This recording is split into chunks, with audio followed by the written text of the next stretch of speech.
السلام عليكم اعزائي المشاهدين، اهلا بيكم في فيديو جديد. النهارده معانا مراجعه الحلقه الاولى لواحد من اكتر المسلسلات المنتظره الفتره دي، مسلسل فروم الموسم الثالث. فتابعوا معايا الفيديو، ما تنسوش تدعموني وتعملوا لايك وشير وتاكدوا ان انتم مشتركين في القناه ومفعلين الجرس عشان يوصلكم كل جديد. ويلا بينا نبدا.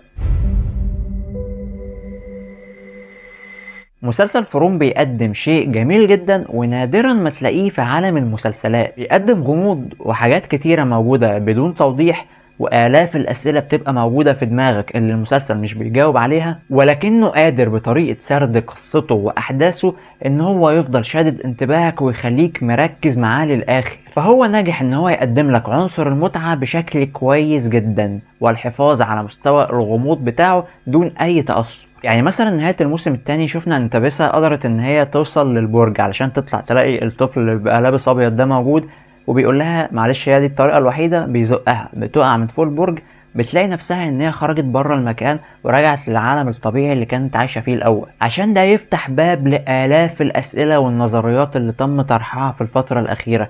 اللي هو اصلا يعني في اسئلة ياما موجودة في دماغك. طب هي ازاي طلعت؟ يعني ازاي ان هي قدرت تطلع في المكان؟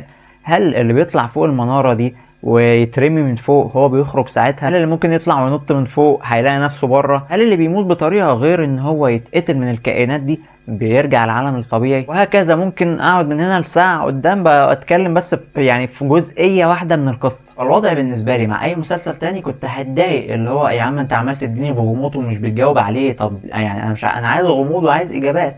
لكن في مسلسل فروم هو قادر ان هو يقدم عنصر متعة بشكل كويس جدا، يخليني اقعد منتظر ومستمتع معاه. وعادي اللي هو مش عايز يا عم تجاوب على الغموض، خلاص براحتك، انا ما عنديش مشكله. والحاجه الوحيده اللي انا بقيت متيقن منها في مسلسل فروم هو ان فيكتور عارف طريقه الخروج من المكان. يعني هو فيكتور ده اكتر شخصيه غامضه بالنسبه لي موجوده في المسلسل.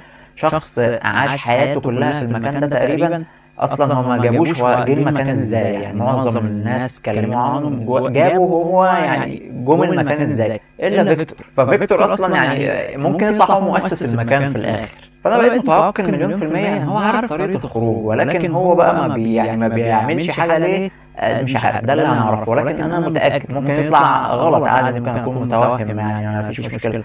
ولكن انا بالنسبة لي الوضع الحالي هو عارف طريقة الخروج مليون في المية. اتمنى ان في الحلقات الجاية يكون في تعمق في الشخصية دي اكتر من كده شوية، لان هو مهما خدنا فكرة عنه هو ما زال غامض. ومن الحاجات برضو اللي خدنا نظرة اوسع عنها شوية في اول حلقة هو الكائنات الشريرة اللي موجودة. غرضهم بانت اكتر، هم عايزين يقضوا على الامل اللي موجود. هم بيستمتعوا بتعذيب البشر اللي موجودين، مش بقتلهم بس، لا هم عايزين يقتلوهم بعد ما يكونوا حطموهم نفسيا ووصلوهم لأعلى مراحل اليأس. وطبعا مين أكتر شخص بيملأه الأمل وواثق إن هو هيطلع من المكان ده هو بطل مسلسل بويل، اللي هم مشخصنينها معاه. يعني هم مشخصنين الموضوع معاه جامد جدا، خصوصا كمان في أول حلقة من الموسم الثالث اللي طبعا شفنا اللي حصل فيها، اللي ادانا نهاية درامية رائعة لأحد أهم الشخصيات اللي كانت موجودة. وده اللي يخلي إن الدراما برضو كانت حاضرة معانا في الحلقة وليها نصيب في القصة بقوة. فحلقة كانت حلوة جدا، كانت قادرة إن هي تقدم بشكل كويس للأحداث اللي جاية. كانت قادرة إن هي تقدم الغموض المعتاد بتاعها، قادرة إن هي تقدم إثارة وتشويق ورعب وكمان دراما. وميزة برضو كانت موجودة في الحلقة، يعني مش بتعجبني في معظم الحاجات، ولكن زي ما قلت إن المسلسل هنا قادر إن هو يخالف التوقعات شوية. الحلقة لو جينا نبص لها هنلاقيها إن هي يعني منغلقة على نفسها بشكل كبير. يعني إحنا مش عارفين الحلقة اللي جاية إيه اللي هيحصل. هما طبعا بيواجهوا مخاطر وبيواجهوا حاجات ياما، تقريبا خلاص الأكل بتاعهم متدمر. لكن برضو أنت مش عارف إيه الحدث الكبير اللي جاي. الحدث الكبير مش حاجه من الحاجات اللي كانت موجوده في الحلقه دي. الحدث الكبير حاجه احنا لسه هنشوفها قدام. اما بالنسبه للسلبيات، فبالنسبه لي في سلبيه واحده بس اللي كانت موجوده. السلبيه هي ان شكل الممثلين بقى مختلف بدرجه كبيره جدا عن الموسم الثاني. يعني بتشوف اللي كان رفيع تخن، اللي كان صغير كبر، اللي شعره كان قصير بقى شعره طويل. بقى في تغير ملحوظ جدا في شكل الناس، يعني اللي هو باين انه عدى فتره عليهم.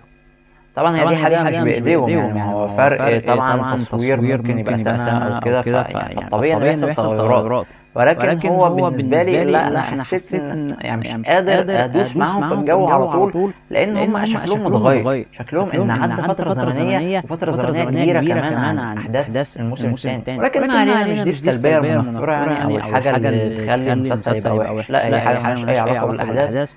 كل اللي هيبقى متعلق عليه المسلسل ان هو يقدم احداث كويسه ويقدم جرعه الغموض اللي هو مستمر فيها، ويعني يدينا شويه اجابات يعني ما كانش عندهم يعني. بس كده اعزائي المشاهدين، خلص فيديو النهارده. قولوا لي رايكم في الحلقه، هل عجبتكم ولا لا؟ قولوا لي حابين اننا نعمل مراجعه لكل حلقه ولا نستنى لما الموسم ينزل كامل ونبقى نعمل مراجعه كامله عليه مره واحده. متنسوش بقى تعملوا لايك للفيديو وشير مع اصحابكم، وتأكدوا انكم مشتركين في القناه وفعالين الجرس عشان يوصلكم كل جديد، واشوفكم تاني في الفيديوهات جايه ان شاء الله. سلام عليكم.